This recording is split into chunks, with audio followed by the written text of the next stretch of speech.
Detail చూస్తే 60 ఏళ్లుగా 4.5 కోట్ల తెలంగాణ ప్రజల ఆకాంక్షలను యూపీఏ చైర్పర్సన్గా సోనియా గాంధీ అర్థం చేసుకుని తెలంగాణ ప్రత్యేక రాష్ట్రాన్ని ఇచ్చిన దేవత సోనియా గాంధీ అని Adilabad Congress party assembly incharge Kandi Srinivasa Reddy అన్నారు. మంగళవారం జైనత్ మండల పర్యటనలో భాగంగా మండల కేంద్రంలో కాంగ్రెస్ శ్రేణులతో కలిసి సోనియా గాంధీ జన్మదినాన్ని ఘనంగా జరుపుకున్నారు. భారీ కేక్ కట్ చేసి ఒకరికొకరు తినిపించుకొని సోనియా గాంధీ పుట్టినరోజు శుభాకాంక్షలు తెలిపారు. ఇక అనంతరం కంది శ్రీనివాసరెడ్డి మాట్లాడుతూ తెలంగాణ కోసం ఆత్మ బలిదానాలు చేసుకుంటున్న యువకుల త్యాగాలు చూసి చలించిపోయి పార్టీకి నష్టం జరుగుతుందని తెలిసిన ప్రత్యేక రాష్ట్రం ఇచ్చిన తెలంగాణ తల్లి సోనియా గాంధీ అని కొనియాడారు. ఇక ప్రజల ఆకాంక్షలను నెరవేర్చిన దేవత అని అన్నారు. ఆమె నిండు నూరేళ్లు ఆయురారోగ్యాలతో జీవించాలని ఆయన ఆకాంక్షించారు.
సోనియా గాంధీ గారు కాంగ్రెస్ పార్టీ అధ్యక్షురాలిగా 25 సంవత్సరాలు కాంగ్రెస్ పార్టీని కాపాడినటువంటి ప్రధానమంత్రి పదవిని త్యాగం చేసి యూపీఏ చైర్పర్సన్ గా ఆహార భద్రతకు విద్యా హక్కు చట్టాన్ని, ఉపాధి హామీ పథకాన్ని, సమాచార హక్కు చట్టాన్ని, ఇలా అనేక రంగాలలో 10 సంవత్సరాలు గరీబోళ్ల కోసం కష్టపడ్డటువంటి మా కాంగ్రెస్ పార్టీ అగ్రనేత సోనియమ్మకి హృదయపూర్వకంగా జన్మదిన శుభాకాంక్షలు.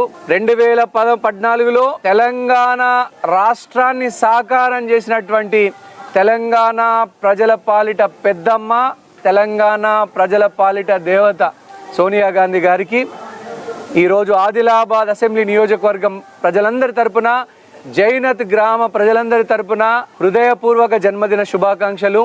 సోనియమ్మ గారు మీరు నుండి నూరేళ్ళు. We wish you 100 years of happy life. We wish you a very happy birthday.